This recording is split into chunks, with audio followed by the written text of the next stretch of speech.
allegiance to the flag of the United States of America and to the republic for which it stands, one nation, under God, indivisible, with liberty and justice for all.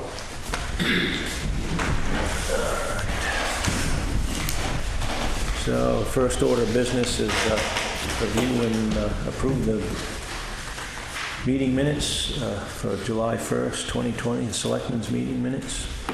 I make a motion we accept the minutes from the July 1st meeting. I'll second that. Is there any other discussion on the July 1st minutes? I have no more. If not, all those in favor? All right, none opposed. So, next item up is code enforcement, Baybutt settlement. Chairman, do you want to just item 3 briefly? Yeah. I was expecting the fire chief to be. Oh, okay. There's 2 real items on that. I just wanted to let you know, first of all, that we do need to have, we've done some gravel repair work on Split Rock, but we need more work to be done on Bursis Hill Road. There's a significant washout there. We hope to get that done tomorrow. Okay. But the other matter is the house that was burned out by the lightning strike on Farmers Road. The Grant family, Doug and Teresa Grant, they've lost pretty much everything. There was a meeting this afternoon at the YMCA of various churches and neighbors and so on to raise funds for them. And I got a request from as to whether we could make any grant available from the Worthy Poor Fund. This is not strictly what the Worthy Poor Fund was set up for. Right. But we do have a significant surplus of funds that have been donated to it this year as a result of the COVID crisis. I wonder if you would consider authorizing me to send a check for $1,000 towards the relief fund that's being set up for them, managed by the YMCA. Now, I realize that this is setting a precedent. Yeah. We won't always be in a position where we've, as a silver lining to COVID, we've had a lot of very generous donations that the donors want to see circulating out in the community. But I think this would probably be an appropriate time to make a donation from that pool of money. Okay. Yeah, I'd say it'd be a proper move to make. Yeah. Yeah, I don't have any problem with it. I don't have an objection as long as we consider other requests in the same way. Yes. Yes. I mean, we'll have about 14,000 remaining from this year's donations. All right. So,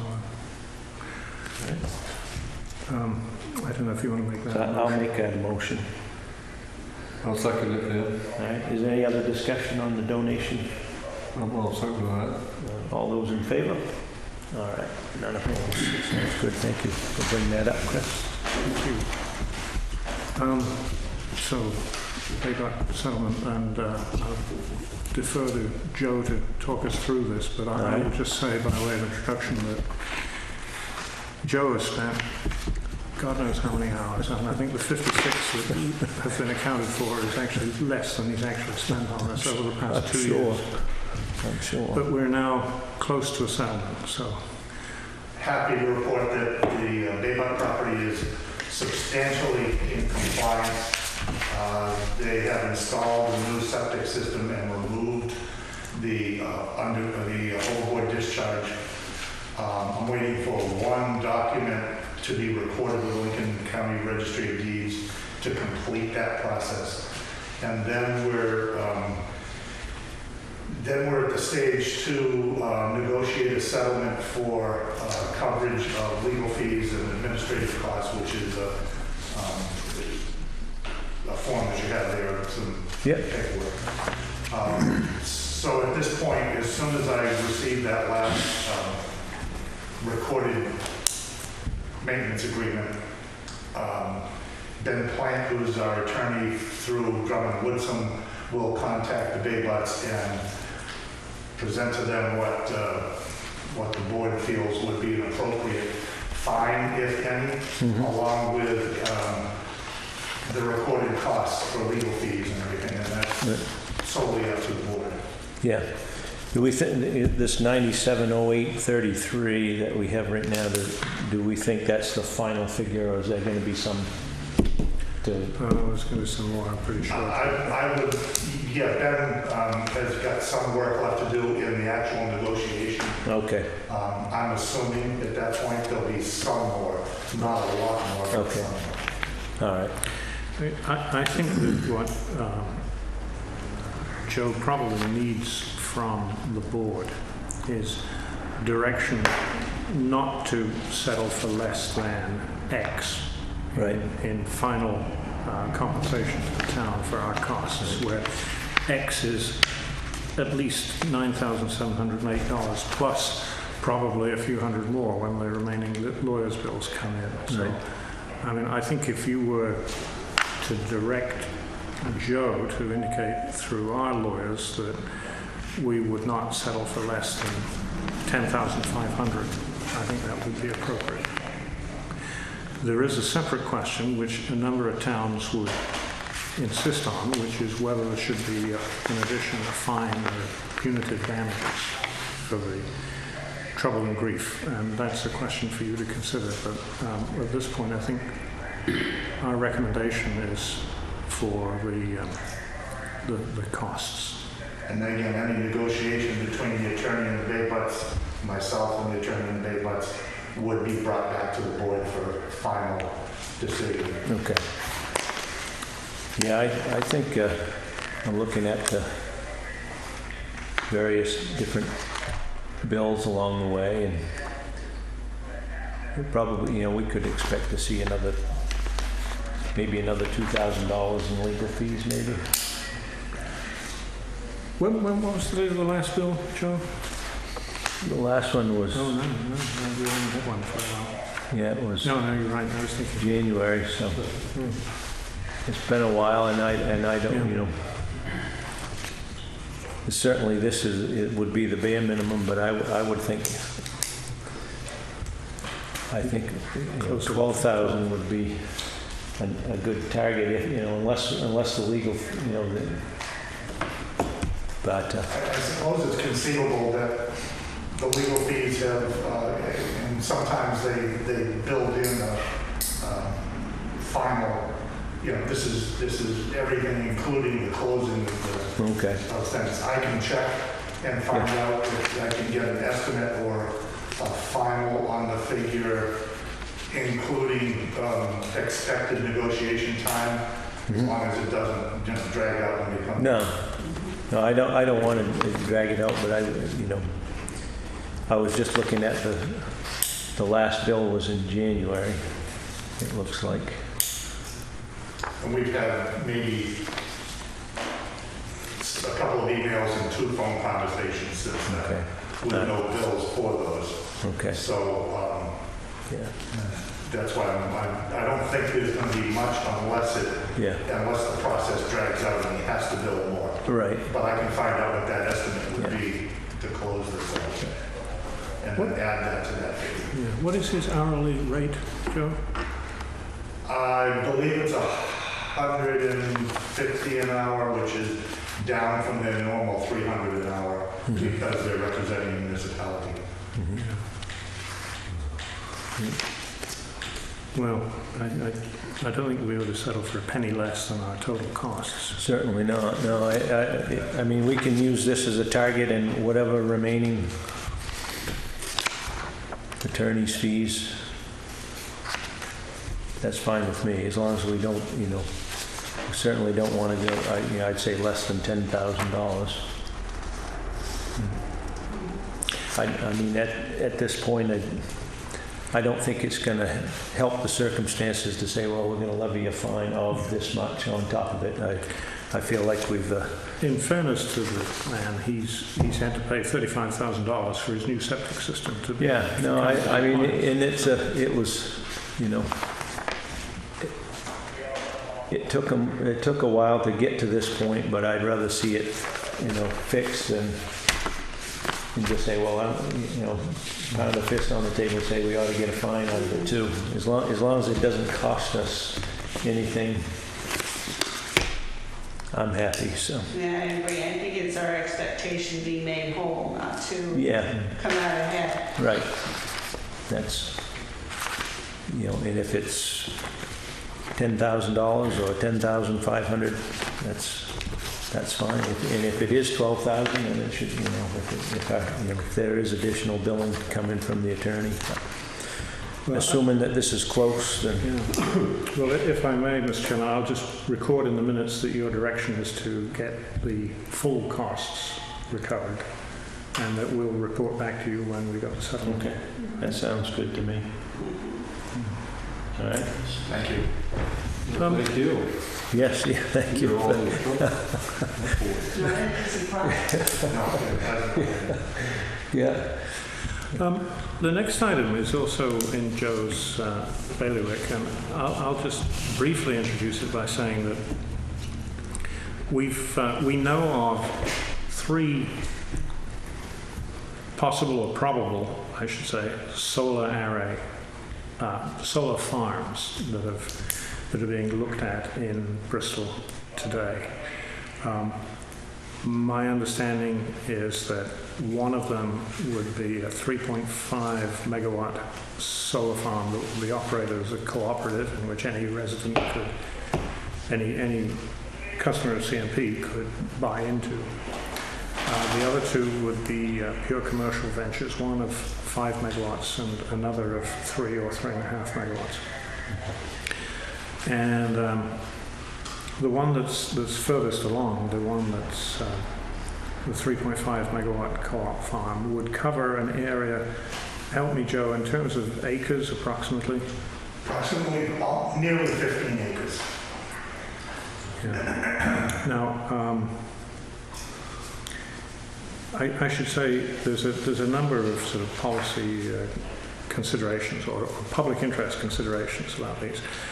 One is, as far as we can tell, the good news is that as regards siting these, the sites that have been talked about would probably not be visible from the road. Mm-hmm. They'd be close to, but not directly visible from the road. Mm-hmm. And that's obviously a concern in some communities that have had these farms sited. A second consideration is what is the maximum acreage Bristol that theoretically could be taken up by solar panels? And we, in discussion with CMP and with one of the developers, Joe confirmed this talking with CMP, it is unlikely that CMP would give connection agreements for more than 12 megawatts of solar capacity in Bristol, given the capacity of the substation. Right. So these 3 developments, if they are all developed, would essentially take up all of the capacity of the Bristol substation. They would also take up 50 to 80 acres of land, depending on the nature of the panels that will be installed. So it will have a significant impact in the town, but not perhaps as great a one as you might think, given the limits to the amount that can be developed. Right.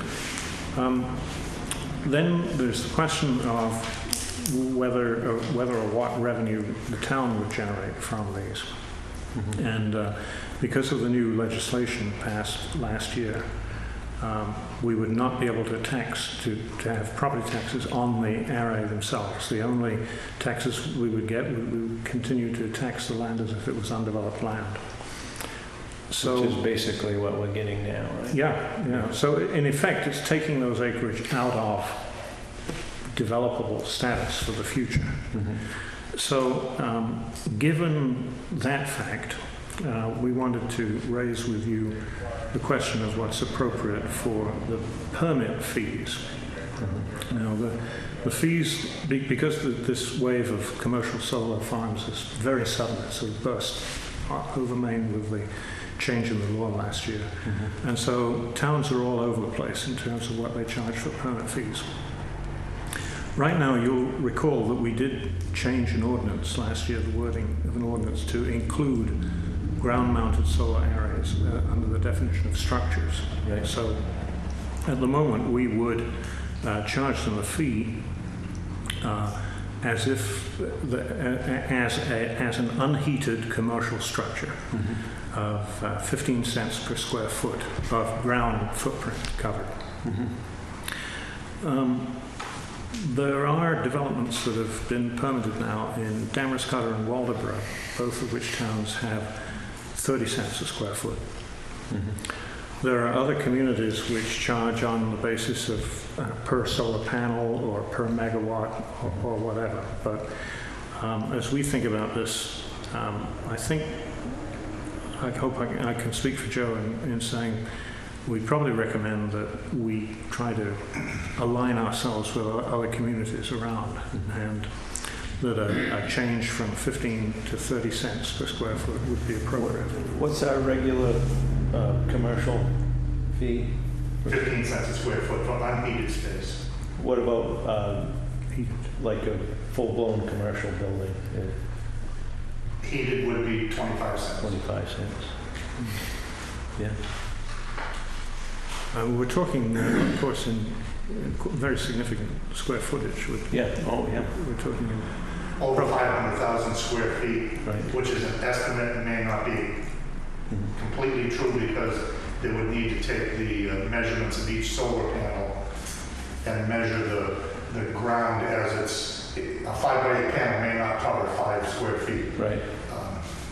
Other towns are charging for the actual square footage that the posts would impact on the ground, which I think is not appropriate in this case because it would be akin to only charging for 4x4 posts on a second floor deck. We don't do that. Right. Right. And there's a number of other things that has been bouncing all over the place in the code officer world about what to charge and how to charge, and there's things about bond issues and maintenance, and if the developer puts this in and doesn't finish the project or goes bankrupt and walks away, what's going to happen to clean this up and to dismantle it, and those kinds of things, as well as any other impact that we may not even consider at this point. Yeah. I think I would recommend, at least, or like to recommend to the board that they either appoint a committee or task the planning board with looking into the potential impact to the town.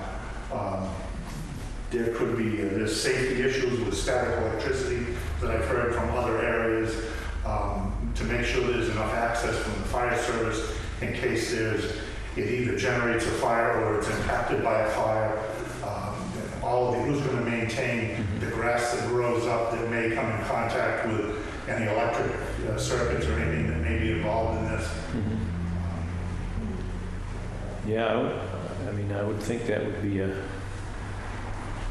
good task for the planning board to do, to to come up with a Agreed. process, because it really ties in with the land, all the land use stuff. If a current body, our existing planning board has the capacity to take it on, Yeah. I think that makes more sense than creating a new committee. Yeah. And Yeah. then determining whether or not we need to be charging an impact fee Right. for these projects, in addition to our usual current fee. Yeah. The town of Bristol does not have site plan review ordinance or anything that a lot of other towns do, which would, consider those things. So this is sort of in place of that. Really, two questions. One that Chris mentioned about the fees that kind of go hand in hand. It depends on what the impact may be, and if there's going to be performance guarantee, maybe the fees don't necessarily need to be too high, because there may not be any impact in the town for any liability later on or anything. So, all good questions that need answers, and I don't have them. Yeah. This is so new. Yeah, this is so new that CMP is not even able to give a lot of guidance. The person that I spoke with is in charge of all alternative energy, which is wind and solar and the such. And he said this has just exploded. Whereas 2 years ago they had 2 applications for generation of this size. Anything over 5 megawatts is considered large, and it's a much different prospect for the state. That's why they're trying to keep them at 4.9 or 3.7 or whatever to keep them under that, and they're considered smaller. And he said they have literally hundreds of applications now. So it's brand new everywhere. Yeah, as far as the fee, I would say probably, if we aligned it with our regular commercial fee of 25 cents, that would be probably work, rather than create a larger separate fee for this, but that's Is that the simplest calculation? Well, according to the way the fee schedule is laid out right now, that would be commercial or industrial heated at 25 cents. right. These aren't heated. The argument could be made, these are unheated, it's not a space. Right. It's not a structure in the classic sense of a building, which is either heated or unheated. Right. So we may need to We could just make simply a separate entry for ground-mounted solar arrays that are commercial above a certain amount or whatever that could align with that price. And that's by ordinance, the selectmen have the ability to set the fees at any time without amendment or by ordinance. So Yeah. But that would require an amendment to the ordinance. would not. No, to change the definition of, or create a new category of solar array. On the fee schedule, no. Oh, on the fee schedule. Just on the fee just the schedule. fee schedule. Right. Okay. All right. So, you want me to make a motion to that effect, or you want to think about it some more, or? We could pose this to the planning board as well in conjunction with any impact. Bring that to them, what your feeling is, and then they can make a recommendation, and you can kind of kick this down the road for a minute. Yeah, I would like to hear what they have to say. All right, very good. All right. Thank you.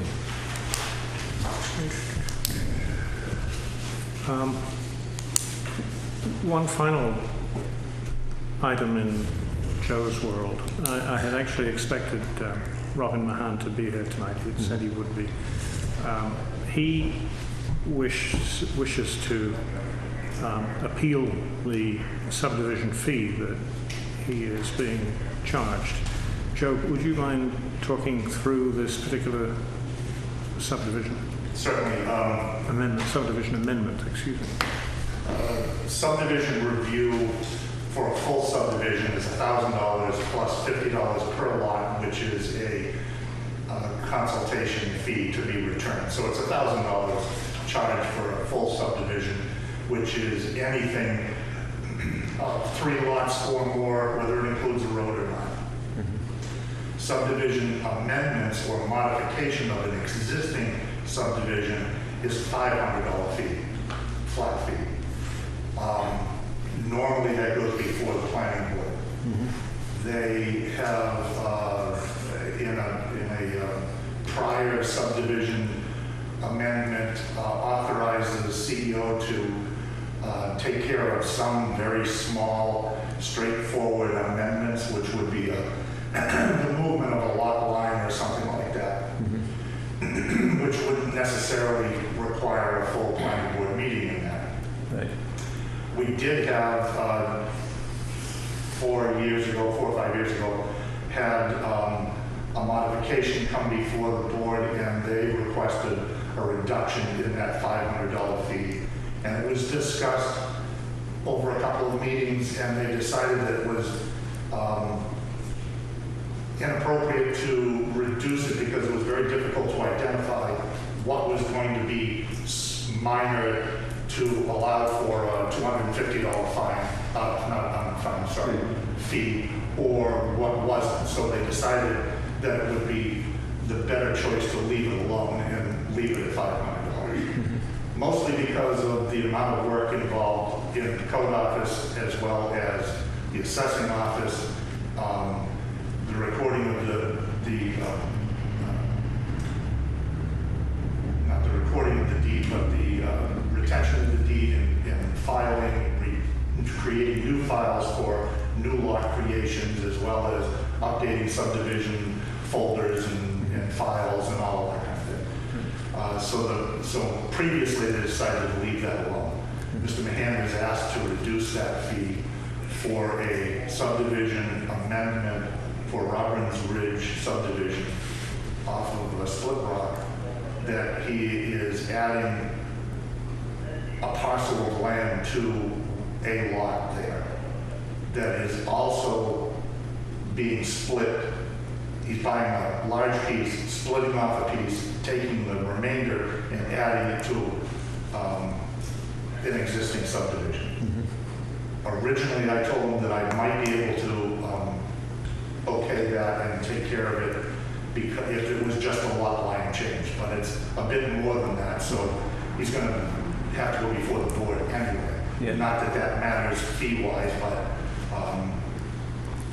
so that's the backstory and what's being asked. Okay. Well, I think if our precedent is that we've supported the fee, we've kind of got to stick with it without an ordinance change. It seems to me that's the appropriate way to do it. Right, the fee stands. If there is, if there was a way to change the ordinance so that, like say, could identify some simple changes at a reduced fee, that would be one thing, but I don't, if we've supported keeping it the way it is, and I think we got to stick with that and stick with the current fee. I think it might be a moving line that's difficult to identify. Yeah, because what's, like I said, something minor, what's minor, right? Yeah, exactly. And if we start making exceptions and You have to do it. variations, then somebody's, oh, my change is minor, so, and there's no definition of in the ordinance, so I think we got to stick with what the ordinance says. And if it, in some cases, it's going to cost somebody a few extra dollars, but I'm afraid that we got to stick with it. Otherwise, we might as well put it all in the paper shredder if we don't stick with it. If we need to change it, we could consider changing it again. But I think at this point we got to stick with what the ordinance says. Yeah. I would agree with that too, yeah. All right. He spoke to me on this, and that's Yeah. why I sent it to Joe, and it was, I really couldn't Yeah. clarify it. So. And, all right. Okay, so noted. Thank you. Thank you, Bill. I was expecting the fire chief to be here tonight, but fire chiefs are sometimes unavailable due to being on call. So, Yeah. Yeah. I don't know whether he will be able to show up late, but I suggest we table item 7 to either later in the meeting if he shows up or to a future meeting. I think you're aware of the concern that the mutual aid agreement is extremely one-sided. Yeah. But Paul has a number of ideas for ways in which the two departments might cooperate on joint training and so on, which might eventually lead to more seamless working together. All right. So we'll jump to Number 8. There are really two different issues here. After the 4th of July, as has happened each year that I've been here, we get calls complaining about fireworks and nuisance. Last year, I recall it was New Harbor. This year, it was Round Pond, but I'm sure there'll always be such complaints. Many communities have a system of firework permits akin to burn permits. I'm not entirely sure that we would want to go down that path at this point. Yeah. There's a second issue which I think does warrant a lot more consideration at this point, and this is why the fire chief originally wanted this to be on the agenda. That until the weather broke, during the dry spell that we had for May and into June, when we had a couple of brush fires and when we were very worried about the possibility of fireworks igniting brush fires, we did not have the capability of doing what a number of communities do in those circumstances, which is to simply declare a fireworks ban until such time as the land is less dry. I wonder if the board would be prepared to grant the authority to the fire chief to call for a blanket ban on fireworks at times of drought. We would need to talk this through with the State Fire Marshal's office and see how other communities do it, and be very careful about the wording. Yeah, I And we have assume. the same problem as always of a lack of enforcement. Yeah, my assumption is it would require an ordinance for us to have to be able to say beyond what the state law says. I don't know the exact wording of the state statute on fireworks at this point. If it's silent on fire hazard conditions or not, but I think you're right. I think we would need an ordinance. yeah, what should And certainly for enforcement. yeah. Yeah. I mean, if we're expecting the sheriff's office to enforce anything, Yeah, they would need to have an ordinance yeah. in order to do that. So I'm not opposed to, talking about the possibility of an ordinance for that circumstance where the fire danger is high. Well, I think the last community discussion on fireworks ordinance, it wasn't supported. Yes. But yes. that Well- doesn't mean there hasn't a change in attitude since then, but I'm assuming the chief is going to be back next time we meet, and Yeah. I'll ask him Okay. to propose some wording for an ordinance at that time. yeah.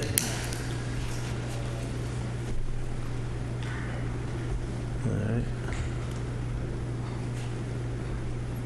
So, And then I'm glad we have Mr. Ball here, Robert, the Round Pond Harbor Master.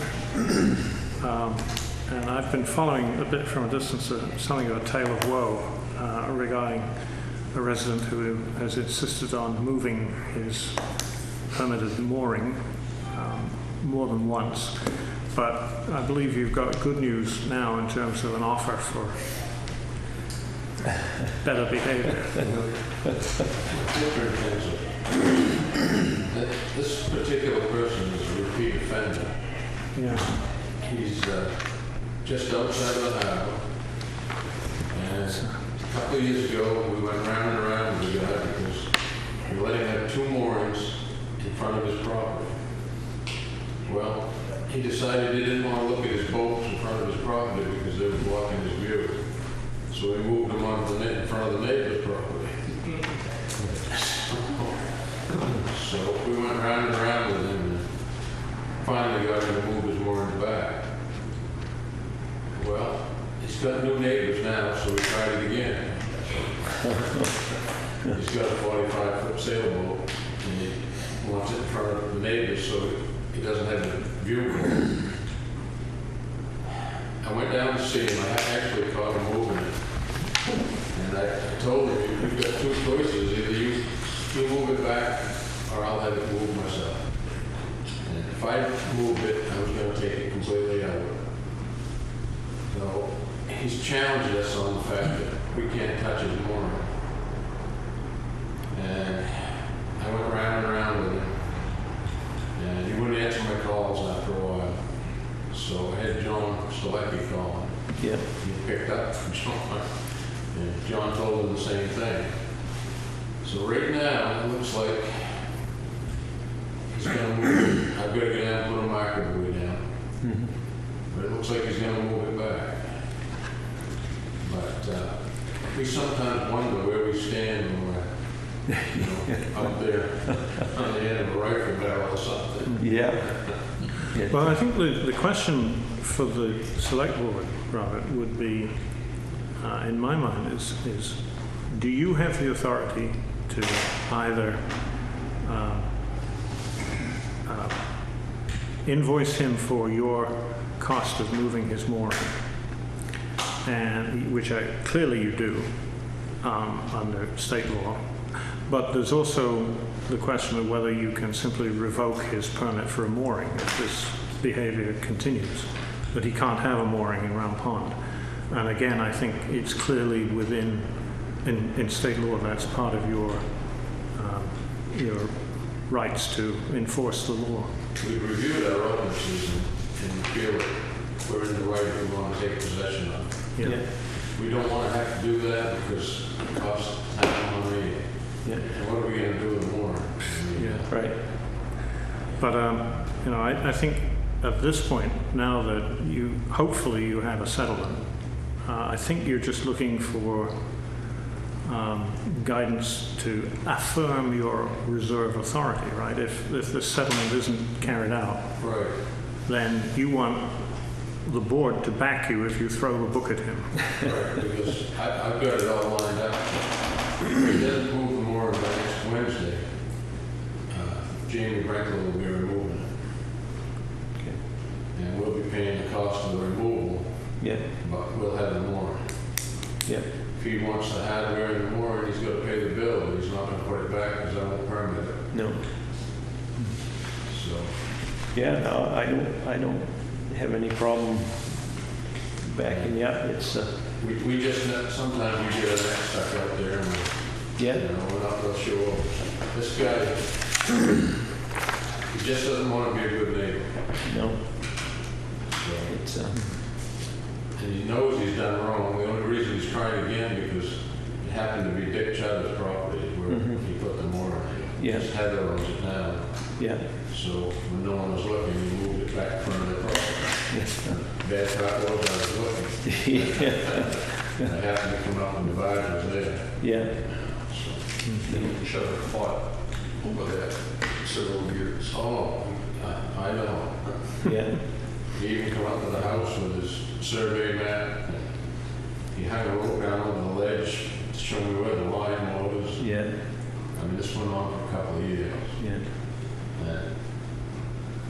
The guy has 500 feet of frontage, Yeah.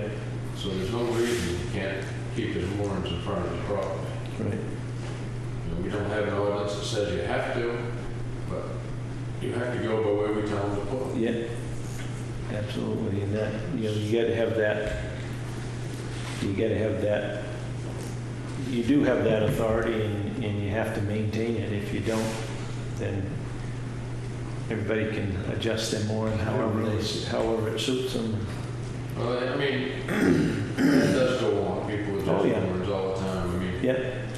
when someone has one inspected in Round Pond, if it needs to be moved 8 to 10 feet to clear the next guy beside him, go Yeah. for it. Yeah. If it works out. But Right. this guy's just, it's been a problem. Yeah. And the bad part is it's a 4-ton rock. Yeah. Yeah. No. So it's going to be a big one to pick up and move, Yeah. but we can do it. Okay. Well, if he doesn't like his view, he's gonna have to buy a prettier boat. A small boat. Yeah. If you own property on the water, I would think you want to be able to see your boat. Yeah. You know. Yeah. Well, like I say, as far as I'm concerned, you got our support on it, and if it, we'll see where it leads us. Well, by next Wednesday, we'll be at home and more. Or be settled. I mean, it would be nice to go the easy road and just, Yeah, that's, ideally, that's what we always hope for, is to negotiate some we kind. went through this, I went through it 2 years ago, and the guy's pulling the same thing again. Yeah, You know, I just don't want to back down at this point. no, And No, you got the authority, you gotta maintain that authority to be able to do that, otherwise, it'd be a free-for-all, so, all right, Thanks, Robert. And Thank thanks you. to Thank John you. Stilecki, too, for helping out. yeah, Yeah, John's been a big help. good, I mean, if we have a problem like that, it's nice if yeah, 2 or 3 of us can put our heads together and yeah, we let Chris know what's going on. sure. It doesn't happen that often, and No. you can usually negotiate, Yeah, and things work out well. yeah, Every now and then you get one you can't. He's a hard nut to crack. Yeah. I tried to give him a little lesson in what would be neighborly, but he didn't understand that. I gave him all right, Okay. well, thank you. thank you. Thank you. All right. So, old business. So, Mr. Chairman, as I think members of the board saw last week when you came in, we got one bid for the sickle bar for $536.93, $531.93 All right, from Brad Pendleton, which we've accepted. He's paid for it. He's taken possession of the sickle bar. all right, perfect. That's, like I say, that was easy, and it was the right way to do it. And if somebody has a question, that we followed the procedure. I know it sometimes is a minor thing, but Yeah. everybody can rest assured that it was done the right way. So, all right. Okay. So, town meeting arrangements.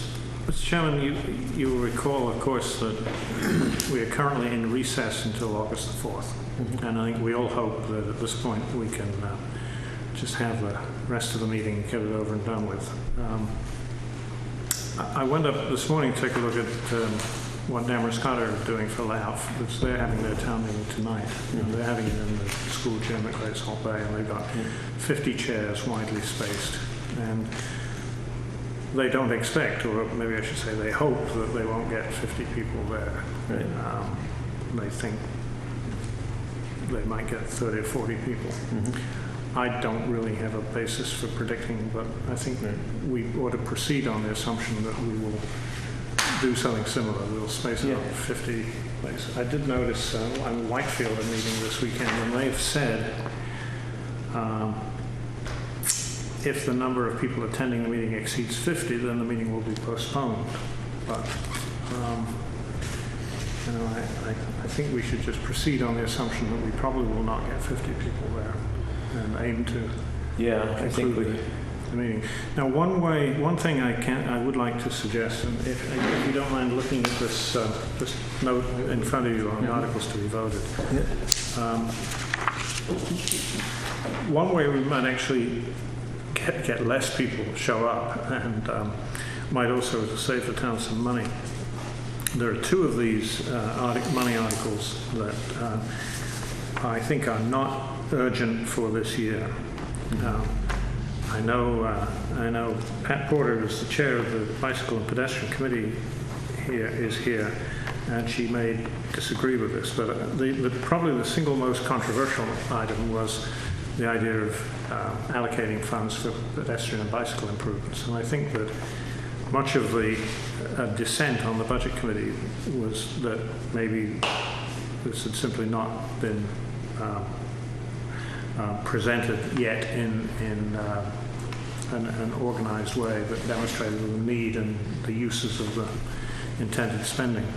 So I would put that to your consideration for maybe the select board withdrawing that article with a view to reintroducing it next year when there might be a clearer plan. I think it would be hard to take that money and usefully spend it during the balance of this fiscal year. Chris, I have no objection. There was going to be a suggestion anyway. Thank you, Pat. I gathered that. But I just wanted to get it out to everybody before I said anything, but that's mine. Okay. I agree. Thank you. Thank Yeah. you. Yeah. I've also been talking with the folks on the Bicentennial Old Bristol Days Committee and with Lara Sargent, and you'll recall that we have been awarded a grant from the State Bicentennial Commission of $9,400 approximately. And in communication with the Bicentennial Commission and telling them, that although we hope to go ahead with the time capsule, that Old Bristol Days is cancelled and most of the other bicentennial related events are cancelled, they said emphatically, keep the money and apply it to something that has some relevance for the bicentennial.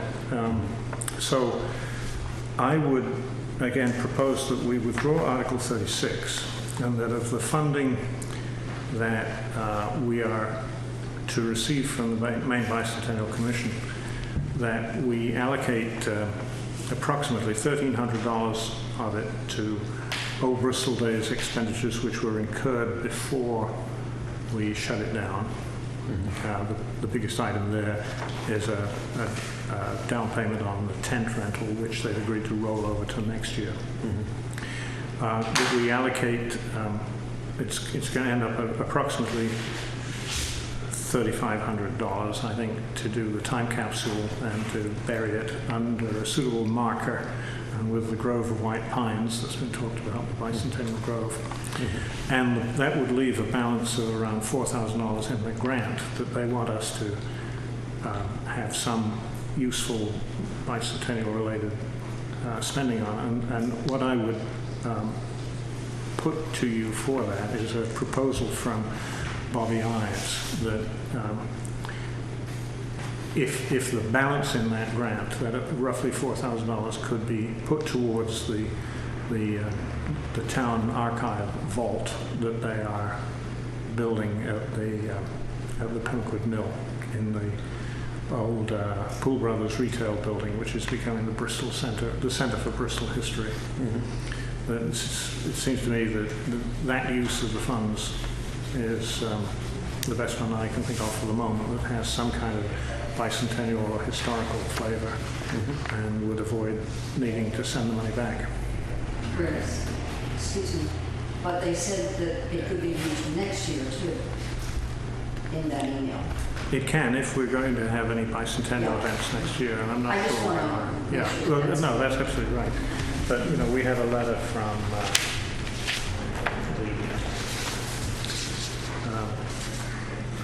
the person at the Bicentennial Commission is Kirsten Gilg, who says, sounds great, please use up to $4,000 on the vault project. Try to have those funds support community elements of that project if you have the flexibility. Good luck. And we have a letter from Bill Diamond, the chair of that commission, who says,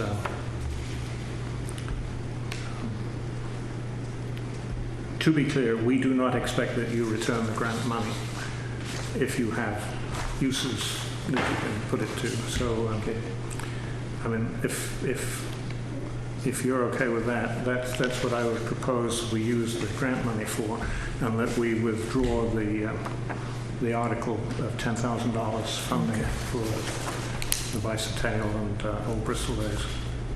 So in other words, would be donated to the Bristol Historical Society. Specifically for the town archive vault that they're building. I mean, the intent all along has been to take the records that are upstairs and put them in a fireproof and hopefully air-conditioned storage. And the town did vote last year, at town meeting, they voted $9,500 towards that.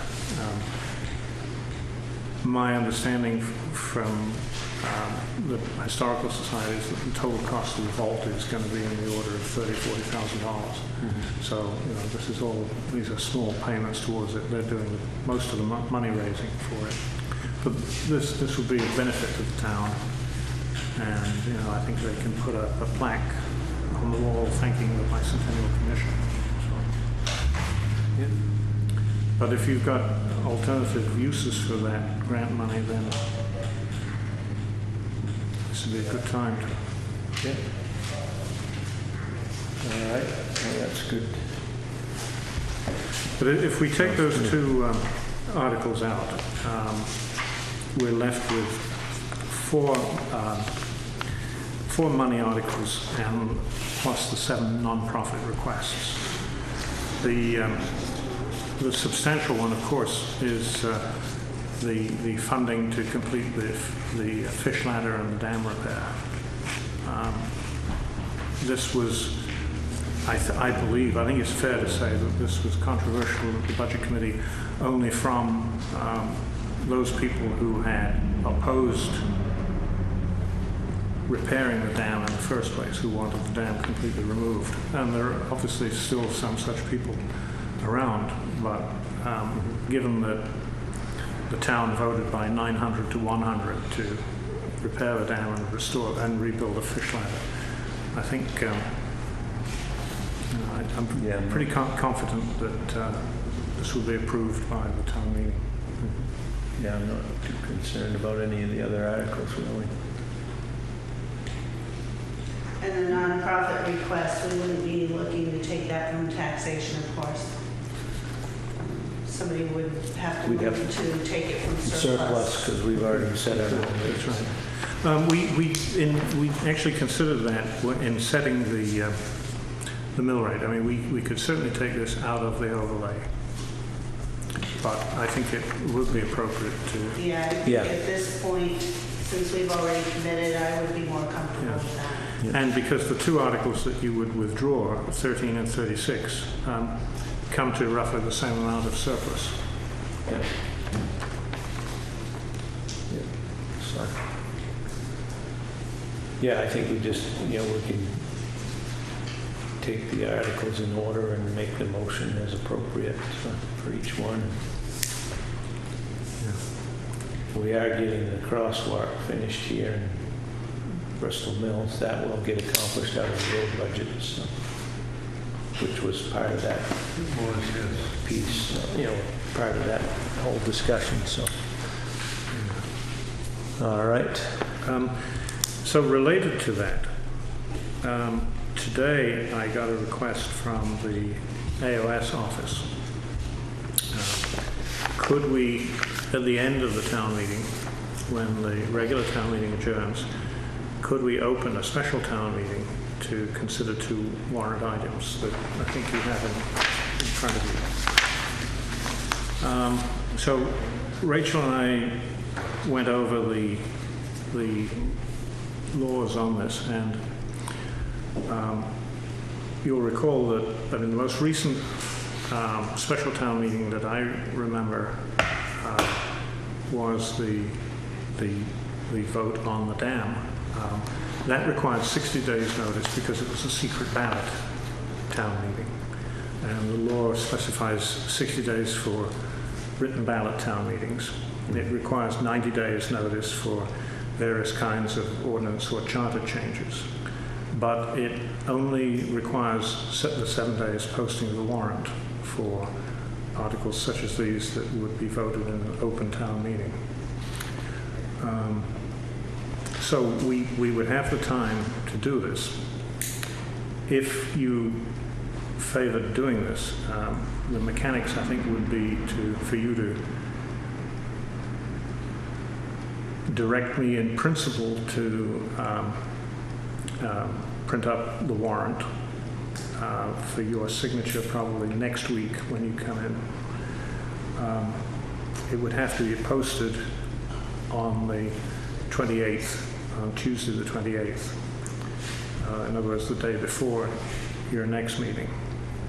And the school board would have to meet to officially vote their support for these 2 articles. Today there was a flurry of emails. Darren, as the new chair of the school board, was polling the members of the school board. Will they approve this?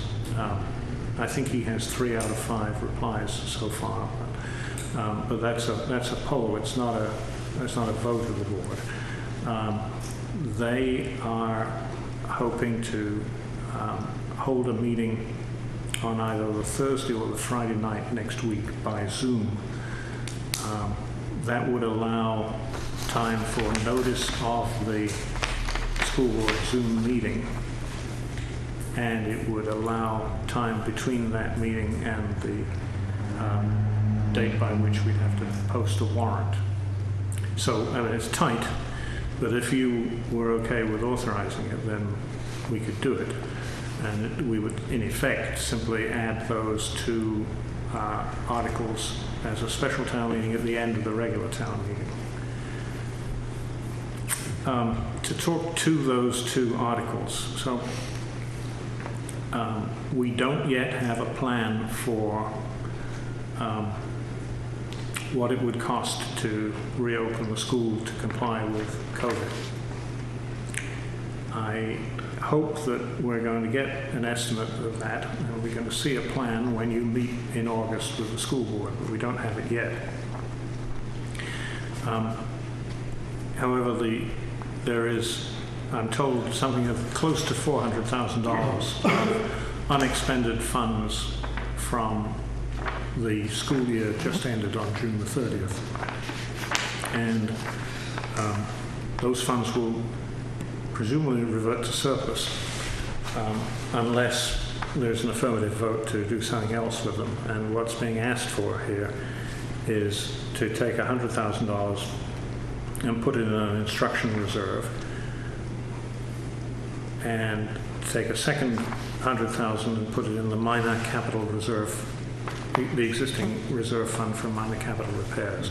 It would establish one new reserve fund with $100,000, and it would put a second $100,000 into an existing reserve fund.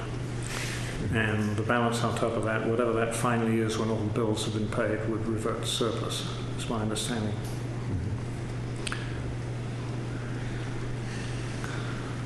And I apologize that this is short notice. It does not involve expenditure of appropriation of new money. So I think we would be justified in not requiring a referral to the Budget Committee for their consideration.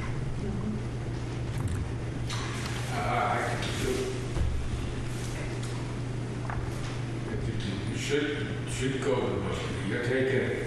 You're moving money. This money, this unexpected stuff would actually surface December after the audit. The audit will establish that, and that would be the basis for the FY22 budget rollover. Town would go into that. I thought that at the last school board meeting, Rick's concern, people were aware of this could be, we were trying to get that money set up so it could be applied to not the upcoming 22 budget, but 21 budget that we're in now should COVID possibly open, we need it. Well, that would be the intent, as I understand it. Yeah, now you have another town meeting, take money out of the minor cap reserve and out of the new instruction fund to pay the bill for opening up this year. Well, my understanding is that the board has the authority to take money that's already been appropriated to reserve funds. The school board has that authority, just as the select board has the authority to take money. You don't have the authority to change where the fund, the fund to take the money out, it's going to be used for what the fund was set up for. Yeah. You can't take it out of instruction and use it to pay a bus bill. Of course, but just take a look at the wording of this. They are asking for authority to expend said reserve funds up to the $100,000 to pay unexpected costs of, I assume, of regular instruction during the school year. It might be appropriate to make that more explicit in the wording of the warrant by saying, by authorizing them to expend said reserve funds to pay any unexpected costs of instruction. And this language might be statutory too. We don't know. Yes, sir. The language might already be statutory. Oh, you're right there. I'll check with that, with Rick Custer on that. Yeah, I don't know. Yeah. I mean, So I'm pretty confident that it's doing what it's intended to do. yeah, I would think. And if they do find that they need more of an appropriation as the year goes on, we would just have to call another meeting. Yeah. And at that point, have everyone involved who needs to be involved. Yes. I mean, I do think that in the current circumstances, we need some flexibility and we comply with the law, but I think to hold things up for the sake of calling a budget committee meeting, for example, for something that doesn't require a new appropriation is not really necessary. I know Chuck will have his opportunities to look at this and speak about it. That's the problem. This goes down the day before the regular next scheduled school board meeting.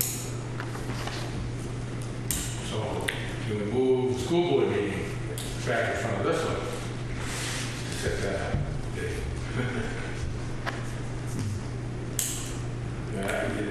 The night before, the day before, I guess, the AOS is going to South Bristol. Monday, Tuesday, Wednesday are tied up that with us and two other school Yeah. boards. Yeah. So it doesn't appear that you can do that. You know, my view is that we're groping our way here in these extraordinary times. I mean, we've never before had a twice recessed regular town meeting. We've got to have a fair amount of procedural flexibility, and as long as this does not raise any new funds, I think we ought to go along with what the school board and the AOS are asking. Yeah, I support that. I concur with you. Yeah. Yeah, I don't have any problem. So the school board hasn't officially voted on this yet. No. My hope is that they would vote on this officially a week from tomorrow. So any direction that you give on this would have to be subject to the school board so voting. Right.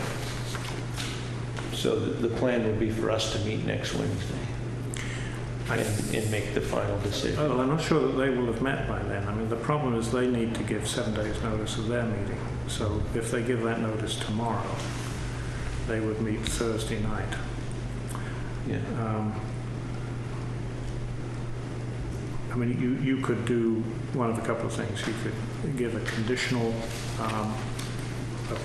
direction tonight, or you could come in and sign a warrant next Friday or over the weekend. I think that might be the best thing to do. I mean, we do need your signatures on the warrant. But if we vote on this warrant as it's worded here, then it doesn't Subject give to the... review by the school board. Yeah, but again, if there were changes made, then our blessing would be kind of... I think the question is whether or not we would allow it to be on the August 4th warrant. Whatever wording is necessary to make these transfers happen. Mm-hmm. Isn't that what we're trying to get at? Yeah, I think that's it. Because that's our authority. Our authority is over the warrant itself. Right. So the question is really whether or not we're going to allow these questions or similar questions So we to would be have placed to- on the warrant. Then we would have to have a final A wording review. review and vote on the final Yes. warrant article. Would that still fit within the time frame, I guess, is... I mean, I don't have any problem with the thought process because, you know, there's probably likely going to be additional costs. It's just a matter of, you know, can we approve warrants that don't exist yet? Yes, you know, it's my question. I don't have any problem with supporting, you know, doing it on August 4th. I would be more comfortable knowing the exact wording, you know, if Yeah. that's my concern, is that, And we can plan our meeting whenever Yeah. necessary to do that. I would Yeah. imagine that would be, after the school board meets. yeah. I guess this is complicated, isn't it? But what I can do, let me confirm with Rick Custrin the wording, how much of this wording is required by statute.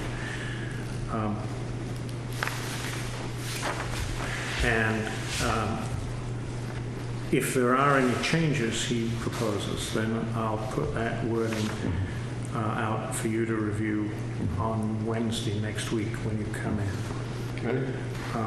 And then I assume that will go to the school board for a brief Zoom meeting on the Thursday, let's say. And once they have approved it, do you need to come back in? Yes, I think you do.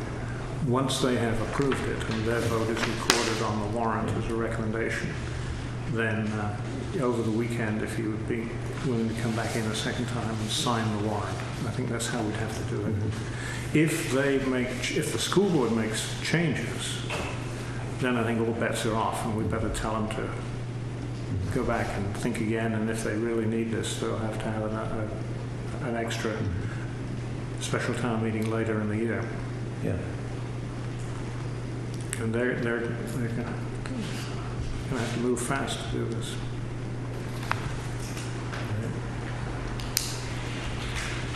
There's no other vehicle to do what Rick wants to do, is take some of this money and apply it to this year's budget.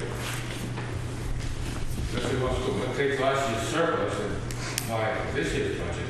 But normally it would go to the next year's, the 22 budget. Yeah. Normal, if things fall, Yeah. there's a new progression. This is what they've come up with. If the money is not spent, in other words, if you're trying to find a home for the money, CYA yourself, if the cost of school this year exceeds the budget, you've got $200K here to spend that. And I guess you can generate your new expenses as a minor capital reserve and construction item. But transfer money out of those lines and bring things out. There are all kinds of tricks you can play. Either 15% to the rest of move out. Yeah. You can authorize to do that. Okay, that's how But we if it do doesn't, it. spend the money, what happens? Well, if the money's not spent, it reverts to surplus eventually. If it's in the reserve fund, it's there. It's No, if it's in the reserve, I'm sorry, if it's in the Yeah. reserve fund, it stays in reserve. Stays in the reserve. I'm sorry, yeah. And is that what the taxpayer wants? Taxpayer, Well, that money I don't know goes back, that should go I don't back. know that the taxpayer has any choice of whether or not it stays in the reserve fund. If you do, we can vote it, we can do the same thing, we can vote to take it out of the reserve fund, pay expenses. We vote it in, we Well, vote to take it out. You know, Chuck, I don't think this is the appropriate venue for discussing this. I mean, certainly the school board is, Yeah. and certainly, you know, discussing it with the AOS office is, but I don't think any of us here are in a position to direct the school board on how to spend their reserve funds or not. We can direct them, put it in the reserves. Well, the question tonight is simply whether we put these questions to the voters that we've been asked to put to the voters. And I think the only way to do this correctly is as you've just outlined, which is you do a final wording review along with the warrants next week, and then you come back in and sign the warrants after the school board has voted it. Right. All right. I'll make a motion that we allow the Bristol School Committee to add, or to, for purposes of a special town meeting, to have warrant article to include $100,000 for a regular instruction reserve fund to come from previous year's unexpended balance, and also an article to transfer $100,000 from that same fiscal year 2020 fund balances to a minor capital reserve funds, with the final wording of the warrant articles to be approved by the selectmen, or to be signed by the selectmen, pending school committee approval next week, whatever that date may be. Okay, so let me make sure I've got that right. So, It's a long-winded one. the motion is to authorize the school board to place 2 articles on a warrant for a special town meeting on August the 4th as follows. First, to create a regular instruction reserve fund and transfer $100,000 from available fiscal year fund balances to that. And secondly, to transfer a further $100,000 from available fiscal year fund balances, 2020 fund balances, to the minor capital reserve funds. The final wording of these articles would be for approval by the selectmen after a vote by the school board. Sounds like you caught it. This was money appropriated, right?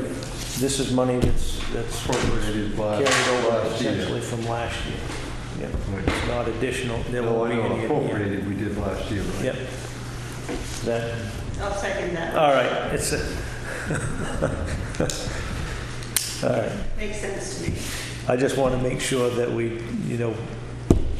in the end, we're the ones that have to bless the final Yes. warrant article wording and present it. So. All right. Is there any other discussion on this? I don't, no. All right. If not, all those in favor? All right. Just a comment, I think Dr. Judge said he's doing better now than requiring the school board to vote on moving and spending the money. Now, this will work if the school board now would have to approve full money out of that fund to go do something. And that, if they follow the practices they started, that will show up as a vote. They either accept it or reject it. And that is a paper trail of where the money goes. It'll work, I think it'll work. All right. I think you've got to, you have the beginnings of a much more activist school board. I was seeing the emails today from Jessica DeMaro and J.W. Oliver raising questions about this, about the hows and whys and so on, and I think it's a positive thing. All right. Okay. Very good. Okay. If I may just give you a quick update, the first phase of the dam repair was completed last week, and the fish ladder, the setup was being done this afternoon. Hagar will start work pumping the areas around the dam dry tomorrow so that they can start setting out the concrete formwork, the first part of the fish ladder. Things may go a little bit slow the next couple of days, given the amount of water in the river. And fingers crossed. But I'll be honest with you, this project worries me more than any other because you just can't. There's so many things that are not in our control. Yeah. Yeah. The ball field seems to be slowly coming together. The fence posts for the backstop fence are now in. The well pump is wired up. Mark Hanley sent me a soil test that they had done on the mound of loam that they took off the field in the first place, and to his surprise, the quality of the soil is very good. They're just going to add some lime to it to promote growth, and they're going to roll that out and seed it probably in the first part of August now. Okay. And the balance of the cost of the fencing, of course, that's now being paid for by the boosters, who have all the funding that they need in place, I think, to complete that and the dugouts. Okay. The Benner Road Bridge is on here only because I've had inquiries from Calderwood Engineering as to whether we want to go ahead this year with public information meetings or scoping meetings on the eventual redesign of the bridge. My feeling at this stage is that with other possible expenditures, school and elsewhere, that we ought to think of that bridge repair job as perhaps being in the 2022 or 23 time frame, and we ought to solicit public comment on and input to that nearer the time. So if I may, I'll just tell Calderwood, sorry, we're suspend all work on that for at least a year. Yeah. Yeah, I just don't, at this point, it's too much uncertainty what's going to happen, and as much as We'll get through it eventually, but yeah, probably not right now. yeah.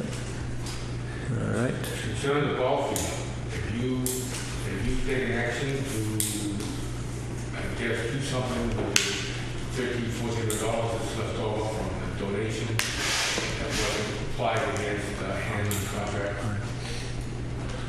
Well, we're going to use most of it by the bases, and the balance of it, I think we discussed sending that to the boosters, and they're not acted on that yet. Yep. You're buying the bases? We're buying the bases. Okay. That's a few $100s. Yeah.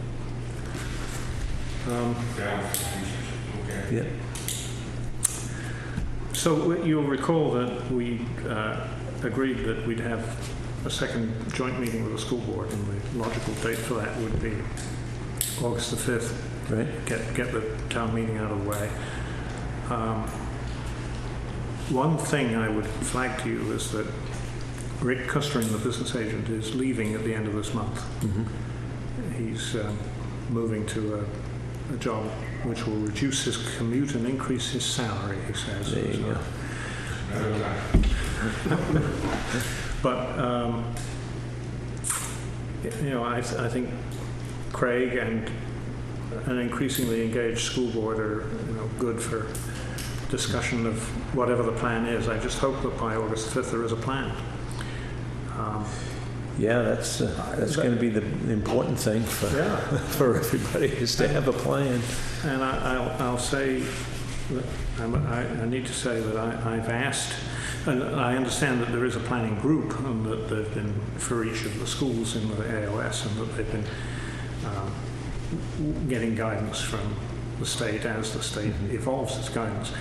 And I've asked to join that group to represent the town and you, because you've got to come up with the funding for the plan. Yeah.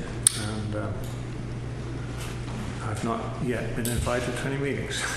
Is that being done in the public domain?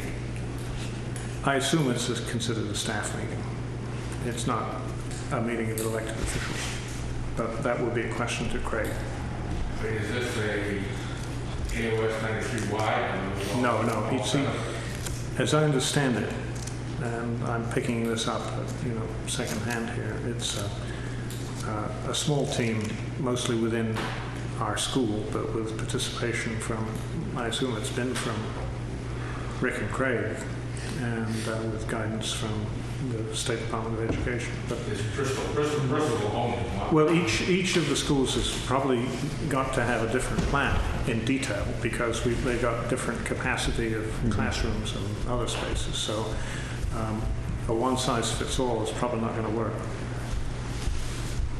Oh, no, it shouldn't. But I'm worried that any plan that doesn't consider the financial impact on the town is probably not going to be a workable plan. All right.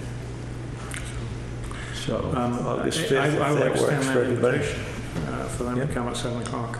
All right. We talked this August 5th joint meeting here or down on the forthcoming meetings. Yeah, I think we. That's an issue, and I think there are going to be people that might want to listen into the school board meeting next week. I guess that can be done if they post it on the website, sign up. Yeah. And I have not been able to solve Zoom, but Rick has identified, you come through the URL. I guess that's another way to do it. It's based on a webinar. Okay, it's on YouTube. Yeah, You can but listen, but you can't talk. well, I'm going to defer to people who are more technically proficient than I am on that. But I would recommend to you, Chuck, that you do exactly what you're doing tonight and sit right there in person. Well, the problem we had the last time we tried this, Yeah. we tried to use that for everybody, and boy, the feedback just wiped out any. I agree with you. And you can't you can't realistically expect to say everybody needs to come in person and bring your laptops so that one or two people who want to zoom in can see you. I mean, it's just these blended meetings don't work well. So I would recommend that we just do it in person here. Do we have a joint meeting down at the high school? Oh, well, I mean, if you feel that's safer because of increased space, we could meet in the gymnasium. I think that's a fine idea. Yeah. To meet at the gym. Yeah, Yeah. Then we have more room yeah. because we want the meeting to be as effective as possible. Yes. Good. That works. Yeah. That would essentially be, the local people would be there, and I guess, Jennifer, Rick, and Craig, anybody else would somehow communicate to us by telephone. Well, I think at least Jennifer would be there in person. I think Rick would not be here because he'd have left the position. Craig, I don't know. Craig has been reluctant to show up in person at meetings, but he's got so many meetings. I understand his reluctance, but I'll talk with him and see what he is willing to do. As long as he's got a system there, Yeah. that he's got a monitor that people can see him on, or at least hear him speak, and he can be spoken to from the gymnasium. Yeah. Now, I'm working on the assumption here that there will be a plan to discuss at that point. Yep. If there isn't, then I think we postpone until there is a plan. But that also assumes that we, the town, I mean, whether it's through me or through other people showing up like Chuck or whatever, we have some input into the cost of this because we're going to have to find the money. But for now, I'll send them that invitation for August the 5th at the school. Good. All right. Will they have Give us- to clean the school in between? That's a very eating good the night question. before? We'll ask that. We must have figured this Good. out. Yes, good. Yeah. Undoubtedly, that's. Yeah. You go by there, there are 1,000 cars out of that parking lot. They clean it, they do a scrub down every night. Okay, that's cool. All right. Yeah. Like I say, we're gonna try to meet jointly on August 5th. That's the best we can do at this point. And I think the plan is to have it at the school, and that way we either don't have people rushing up here from the earlier school board meeting. We'll all be in one location. We don't have to. There may be some logistics as far as the technology goes and in getting things cleaned up. We'll make sure that's in place. So we got new business. Offer to one item. maintain Herbert Yard. So the cemetery out here has been maintained at different times, as I understand it, by the town, highway department, by the Village Improvement Society, and for the last 2 or 3 years by Russ Gibbard, who's the immediate neighbor of the cemetery. Russ is not well at the moment, as some of you saw when he was at the rededication of the flagpole. He's had an operation which he's lost a lot of weight. And out of the blue came an offer from the Bristol Mills Masonic Lodge to take care of that cemetery because a number of the founders of the lodge are buried there, including General Varney, who I think is the first signatory on the rolls of the lodge. I've spoken with Russ Gibbard about this, and he's indicated he's happy to accept the help, and he would like to give a little bit of direction and oversight at first. Sure. But if that's okay with you, I will. I've arranged for a couple of the volunteers from the Masonic Lodge to meet with Russ next Monday afternoon, and they'll probably schedule a cleanup day and then regular lawn mowing after that. Okay. I just thought it ought to be on the record. Yeah. Yes, we're going to maintain like Shaw does it in the other cemeteries. We take care Yeah. of the same purpose. Yeah. Yeah. Yeah. Although that cemetery, my observation is that the sheer number of trees in there means that it has a lot more cleanup than most cemeteries do each year. Yeah. Yeah. All right. If you'll excuse me for a moment, I need to go get the abatement warrants, the building permits.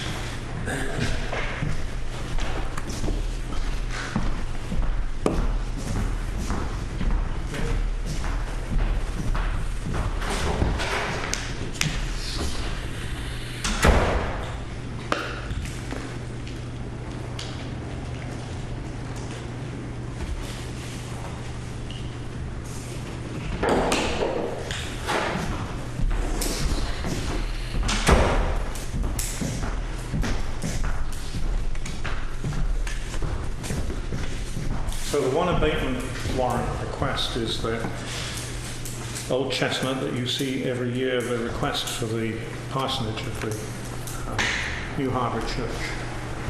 Okay.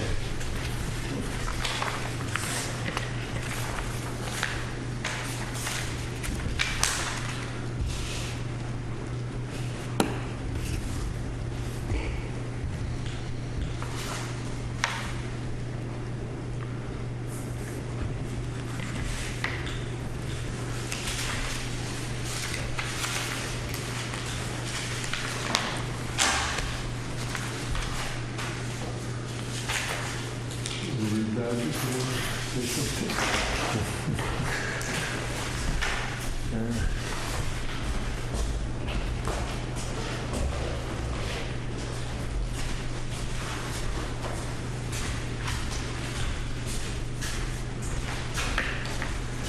I'll make a motion to approve abatement warrant number 2020-0010 for tax year 2020 in the amount of $1492.78.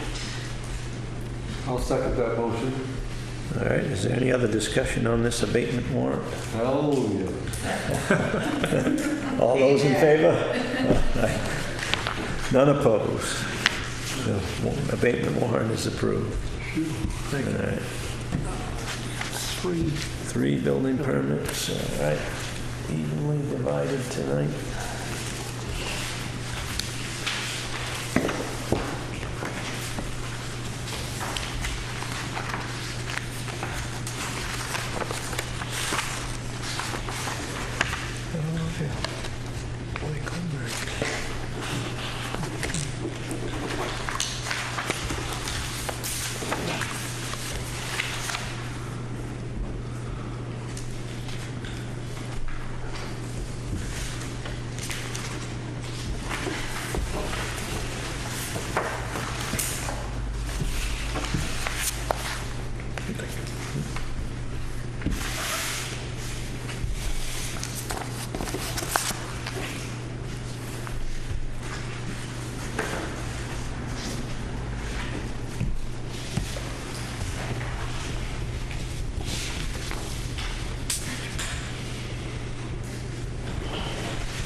review of 6-month financials. Thank you. Perhaps I can just draw everybody's attention to the cash flow reports here. Yeah. First, at the top, in the warrant, you'll see the $650,000 to pay off the line of credit. Not yet included in this cash flow statement. The excise tax collection and property tax collection tables, I think are important to note that, surprisingly and to my considerable relief, we're actually doing well now in terms of tax collections. That on the vehicle excise, we're pretty well flat with the last 2 years. That things have really picked up in the last 3 weeks, I'd say, on vehicles, new vehicles being registered. And on property taxes, we are significantly ahead at this point in the year on our collections of last year. So I think people are inclined to either be very generous or to, because they're scared they may not be able to pay in the future, to pay us now. So, No, that's good.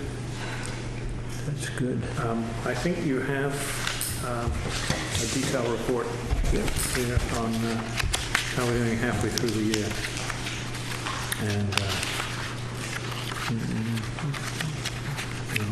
I don't think that there are line items where we're in big trouble, where we've spent significantly more than half of the budget in the year to date.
Mr. Chairman, I'm sorry, have time to get the parks half-year report into you yet, but Okay. I would recommend that at some point over the next month or so, we invite the Parks Commissioners in for a discussion of how they're doing. Sure. They obviously had a rocky start to the year. They have seen significant uptick in takings. Yeah. In fact, there's a good article by Candy Congdon covering the Parks Commissioners meeting last week that goes into detail on that in the paper today. So. Yeah. But they are obviously, they're still asking the town meeting for a $50,000 line of credit, and I think it's appropriate to have a discussion with them as to whether that's going to be enough. Yeah. But otherwise, I think, fingers crossed, we're in reasonable shape. It's just we don't know what we're going to be hit with when school reopens. Yeah. So All right. that's think all I have for you on that. I don't have any additional correspondence. All right, Just the warrants. just the warrants. All right.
Mr. Chairman, I think before public comments, there is just one comment I ought to make, which is to say a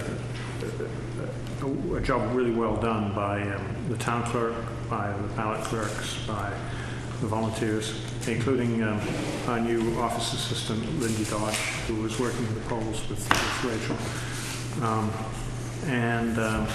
I noticed, looking at the Lincoln County News hourly updates, that Bristol was the first town to report our votes, even though we're the biggest town in the House district of the 7. And we had obviously that record number of absentee ballots. I think it was close to 700 out of the almost 1,200 votes cast were absentee ballots. So it was a fairly grueling process. Yeah, I guess that's probably going to be the new normal now. maybe. But it was a good job done by all of them. No, very good. And a flooded polling place on top of that. Yeah. Yes. When I went to vote last night, Rachel was mopping. Yes. Yeah. Yeah. Yeah. All right, public comments. Any public comments? Just one clarification, Chris, on the balance of the funds from the grant. I'm sorry. Bicentennial grant, the balance of the Yes, funds from the bicentennial grant. Did you specify an amount or just the balance? Because there's one other small item that was not mentioned here tonight that was to come out of those funds. And it was $200 for the bicentennial logo that went on the parks map. That's right. Yeah. Yeah. So I don't know Well, if you had, I can't remember whether you said what we ran by the Bicentennial Commission by way of getting their approval was up to $4,000, which I was figuring that the balance would be close to that. So I mean, when we will take care of all existing expenditures first. Okay. I couldn't remember whether you should specify a specific amount or not. I just wanted to suddenly remember that $200 charge. So. Yeah, I think when all's said and done, we'll have about $4,000 left over, including having spent that $200. So. Right. That was a good compromise. All right. Any other comments? If not, I'll just announce some forthcoming meetings. The Planning Board meets Thursday, July 16th, 7 p.m. at the Town Office. Parks and Recreation Commission meet Tuesday, July 21st, 6 p.m. at Ellingwood Information Center. The Harbor Committee meets Thursday, July 23rd, 5 p.m. here at the Town Office. Our next meeting is Wednesday, July 29th, 7 p.m. at the Town Office. The School Board meets Wednesday, August 5th, 5:30 by Zoom and requests access from the AOS 93 office at 563-3044. And if everything goes according to plan, we'll also have a joint meeting with them that same date. So, if there's nothing else, I'll entertain a motion to adjourn. All right, we are adjourned.